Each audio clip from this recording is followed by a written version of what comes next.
কলকাতায় ভয়াবহ ভূমিকম্প। এই ভূমিকম্প দুটো দলে মানুষ বিভক্ত হয়ে গেছে।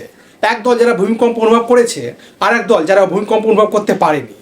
যারা অনুভব করতে পেরেছে তারা এখনও দূরেই যাচ্ছে, কারণ মারাত্মক ভূমিকম্প হয়েছে এটা তাদের দাবি। কেউ কেউ তো বিল্ডিংয়ের ভেতরে ঢুকতে চাইছে না, যাতে কাজ করতে না হয়। এক একজন তো এমনভাবে ভূমিকম্পের বর্ণনা দিচ্ছে যেন সে নিজেই ভূমিকম্প সৃষ্টি করেছে। ভূমিকম্পের পর মানুষের কথার কম্পনই বেশি হচ্ছে। কেউ কেউ ফোন করে বলছে ঘর থেকে বেরিয়ে যা ভূমিকম্প শেষ হয়ে যাওয়ার পর। আর একটা দল যারা অনুভব করতে পারেনি তাদের মনে খুব কষ্ট, তারা এবারও মিস করে গেল। মানে সবাই বুঝতে পেরেছে কিন্তু তারা বুঝতে পারেনি। কেউ কেউ তো ভূমিকম্পকে মজা পেয়েছে, বলছে ব্যাড লাক, এবারও মিস হয়ে গেল, যেন ভূমিকম্প না ভূমিকম্পের অনুষ্ঠান হচ্ছে। যারা বুঝতে পারেনি তারা বলছে আমি কেন বুঝতে পারলাম না, আসলে ভূমিকম্প তাদের সাথে লুকোচুরি খেললো। এক একজন তো সবাইকে জিজ্ঞাসা করছে কাকু ভূমিকম্প হয়েছে বুঝতে পেরেছেন, দাদা ভূমিকম্প হয়েছে বুঝতে পেরেছো, যেন সাংবাদিক মানে আমাদের চাকরিটা নেওয়ার জন্য লেগে পড়েছে।